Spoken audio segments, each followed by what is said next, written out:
এই ভিডিওটা আমার অনেক আগের করা, অনেক দিন থেকে ড্রাফটে পড়েছিল, তো ভাবলাম আজ তোমাদের সাথে শেয়ার করি।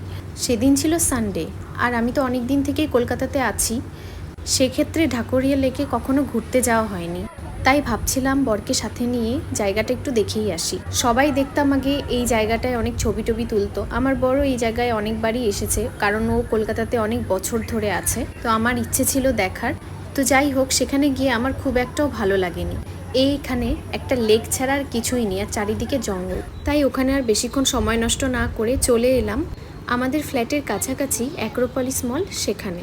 এই মলে এর আগেও দুবার আমি এসেছি। তো এই মলটার বাইরের দিকে বসে থাকতে বেশ ভালো লাগে, আর এখানে অনেকে বসে বসে অনেকক্ষণ সময় কাটায়। আর আমি ওকে বলছিলাম আমার একটা ছবি তুলে দাও, বাট পিছনের ওই ট্রেনটার ভিডিও করতেই ও ব্যস্ত। তো কিছুক্ষণ বাইরে সময় কাটিয়ে তারপর আমরা মলের ভেতরে ঢুকে গেলাম। মলটাতে একটু ঘুরবো, আর কিছু যদি পছন্দ হয় তাহলে আমার বরের টাকা একটু খসাবো।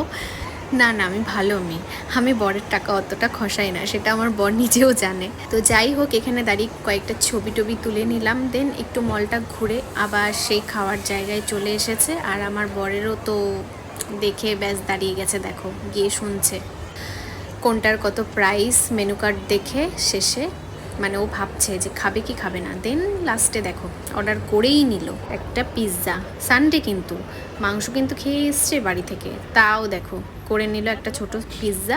এখন সেটা আমরা দুজন মিলে খাবো। খেয়ে রাতে খাওয়ার মতো আর জায়গা থাকবে না। এই তো হলো আমার বরের কাণ্ড কারখানা। তো যাই হোক, চিলি ফ্লেক্সটা ছিটিয়ে পিৎজাটা টেস্ট করলাম, দেখলাম পিৎজাটা বেশ ভালো ছিল। তারপর আমরা সেখানে দুজন মিলে একসাথে কিছুটা সময় কাটিয়ে পিৎজা খেতে খেতে অনেক গল্প করলাম, দেন স্কুটি করে বাড়ি চলে এলাম। তো আজকের মতো এখানেই শেষ করছি।